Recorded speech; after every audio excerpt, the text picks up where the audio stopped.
Pourquoi cachez-vous ce vide au fond de vous que vous êtes le seul à pouvoir voir?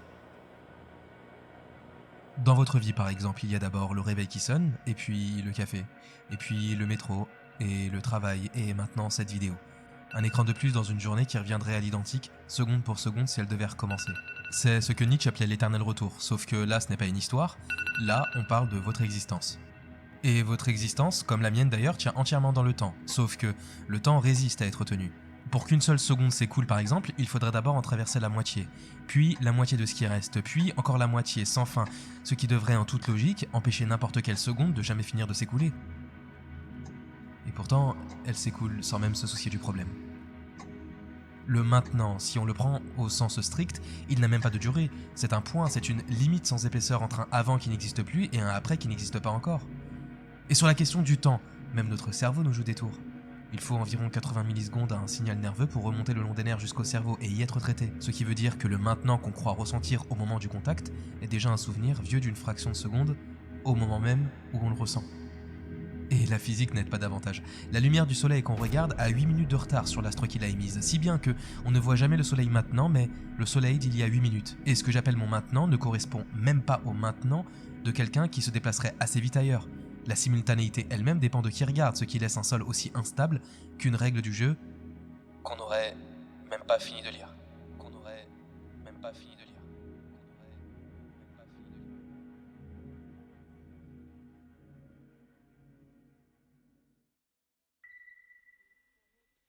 Une règle du jeu. Une règle du jeu dont il faudrait comprendre la provenance. C'est peut-être ça la clé. Bon, quand je réfléchis aux origines de ma propre vie, et faites le test avec moi, il y a 3 hypothèses qu'on peut peut-être poser. Un projet par exemple qui nous dépasserait, c'est-à-dire une raison précise écrite quelque part avant nous, pour laquelle on existerait. Ou bien une valeur qui existerait en soi, indépendamment de moi, une sorte de vérité qui flotterait dans le monde et que je n'aurais qu'à découvrir comme on découvre une loi de la physique. Ou alors rien de tout ça, et le sens que je porte, je le fabrique moi-même entièrement, à partir de ce que j'ai vécu, de ce qu'on m'a transmis et de la place que j'occupe dans le monde. Prenons cette troisième origine, qui semble être la plus rationnelle à première vue. Je crois qu'il comporte un problème. Des études sur des jumeaux séparés à la naissance, élevés dans des familles différentes, sans jamais se connaître, montrent qu'ils finissent souvent par choisir des métiers proches, des loisirs proches, parfois jusqu'au même prénom pour leurs enfants, ce qui veut dire que ce qu'on appelle inventer son sens est peut-être déjà écrit ailleurs dans une combinaison qu'on n'a pas choisie. C'est ce que certains philosophes comme Spinoza appellent le déterminisme, et quand je regarde mon propre parcours, je me demande, finalement, quelle part m'appartient vraiment ? Et à y regarder de plus près, ce déterminisme ne correspond jamais à une cause spécifique.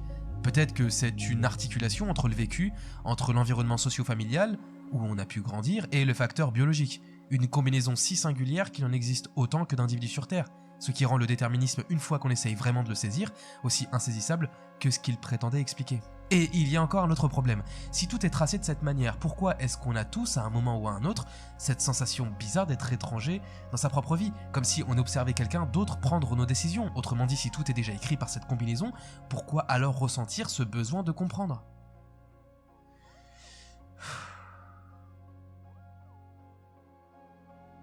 Bon, si vous étiez un simple automate, qui ne répondrait qu'à des lignes de code par exemple, cette vidéo ne vous poserait aucune question.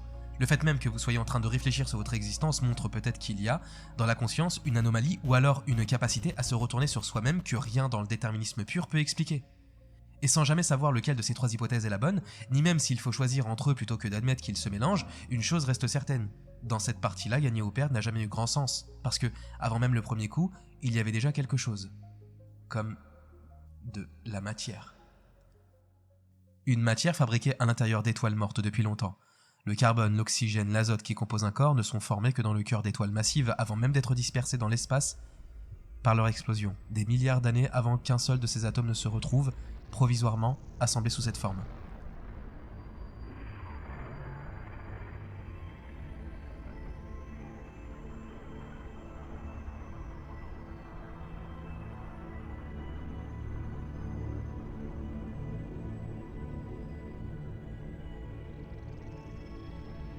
Et je dis provisoirement parce que notre corps lui-même n'est pas vraiment solide. Il est composé d'atomes constitués à 99,9% de vide, c'est-à-dire que si son noyau avait la taille d'une bille par exemple, l'électron le plus proche tournerait à plusieurs kilomètres de distance, ce qui veut dire qu'un corps est presque entièrement fait de rien, tenu ensemble par des forces qu'on ne voit pas. Et en plus, cette matière n'est même pas à vous. La plupart des cellules sont remplacées en quelques années, si bien que la matière qui compose votre corps aujourd'hui n'est déjà plus celle d'il y a une décennie. Elle a été étoile, et puis poussière, et elle sera autre chose après. Peut-être un caillou, ou bien une plante, ou une étoile encore. J'y comprends plus rien. Je vous dis, on va répondre à la question du sens de l'existence aujourd'hui. Bon, l'univers observable a un rayon d'environ 46,5 milliards d'années-lumière, ce qui lui donne un diamètre total d'environ 93 milliards d'années-lumière. Et ce chiffre ne désigne que la portion de l'univers dont la lumière a eu le temps de nous parvenir depuis le Big Bang. Ok. Cet univers contient plus d'étoiles qu'il n'y a de grains de sable sur toutes les plages de la planète. Le Soleil lui-même n'est qu'une étoile parmi des centaines de milliards. Une naine jaune plutôt banale, pas particulièrement grosse, ni particulièrement brillante. Mais une organisation provisoire de plasma qui s'éteindra dans environ 5 milliards d'années, et avec la dernière trace qu'on est passé par ici. Ok, la lumière qu'on reçoit de la plupart de ces étoiles a mis si longtemps à nous parvenir qu'une bonne partie d'entre elles n'existe déjà plus, ce qui veut dire qu'une bonne partie du ciel qu'on regarde la nuit est un cimetière qu'on prend pour un plafond étoilé. Vous allez comprendre pourquoi je passe par tout ça. Et à la toute fin, dans un temps si lointain, même l'univers entier, qui n'est jamais que de la matière et de l'énergie organisée pour un temps, cessera de l'être, ce qui fait de nous des cellules provisoire comme tout le reste sur un grain de sable, parmi des océans de grains de sable, dans un jeu si démesuré qu'il n'y aura peut-être même personne en face contre qui jouer.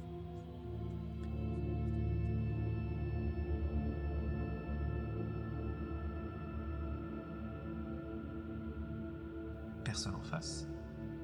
Peut-être, mais une partie à jouer quand même. Parce qu'un jeu n'a jamais eu besoin de justification cosmique pour exiger d'être joué. Personne ne demande pourquoi le fou se déplace en diagonale plutôt qu'en ligne droite. La question n'a pas de sens à l'intérieur du jeu. Elle n'en a que si on reste dehors. Et ces règles sans fondement extérieur qu'on n'a pas choisi au départ réclament quand même, une fois qu'on y a mis un pied, une rigueur, parce que c'est la seule façon de les jouer sans les trahir. Gagner ou perdre dans ce jeu-là, ça ne voudrait peut-être jamais dire grand-chose, mais bien jouer, si. Et jeu ou pas jeu, si je retire tout cet habillage, il reste quoi? Un cerveau d'1,4 kg, 86 milliards de neurones qui déchargent en silence, consommant à peine 20 watts, moins qu'une ampoule de chevet, une espèce parmi des millions d'autres sur un caillou autour d'une étoile parmi les 200 milliards que compte sa seule galaxie. Elle-même une parmi les milliards de galaxies de l'univers observable, qui n'est peut-être lui-même qu'une fraction infime de tout ce qui existe réellement. Pourquoi vous êtes encore là à écouter cette vidéo? Parce que vous avez peut-être compris que ce texte ne parle pas d'étoiles ni d'atomes. Il parle du poids que vous portez d'être un étranger dans votre propre vie, et que personne autour de vous ne semble remarquer. Le temps qu'on ne peut jamais saisir, le sens qu'on ne tranchera jamais entre hérité et inventé, la matière empruntée qui ne sera jamais tout à fait vôtre, l'univers qui rendra tout ça caduque de toute façon. Aucune partie n'a besoin de durer pour toujours pour valoir la peine d'être bien jouée pendant qu'elle dure. Et le sens de la vie, au-delà même de lui donner un sens, même si ce sens n'est jamais que ce que font nos expériences, notre habitus, le contexte social ou familial qui nous a façonnés, c'était peut-être justement ça depuis le début, savoir jouer au jeu de la vie.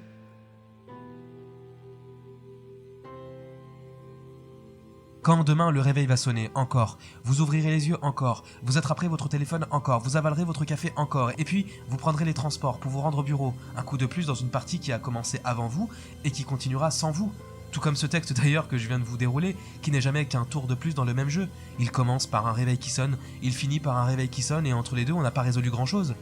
La vie n'a peut-être aucun sens, sauf celui de jouer sérieusement à un jeu absurde, un jeu où le fou avance toujours en diagonale et où personne jamais ne saura vraiment pourquoi.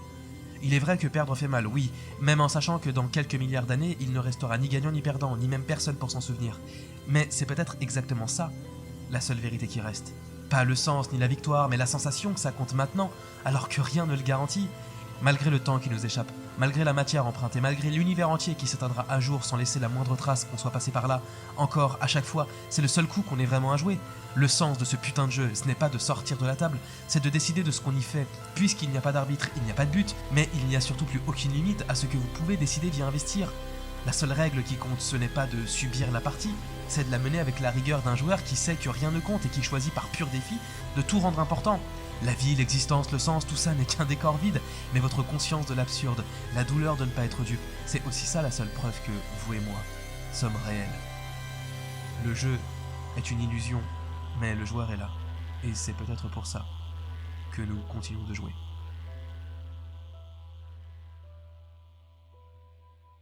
Même si, à vrai dire de tout ce que je viens de vous raconter, j'en sais strictement rien. Et Je suis désolé pour ça.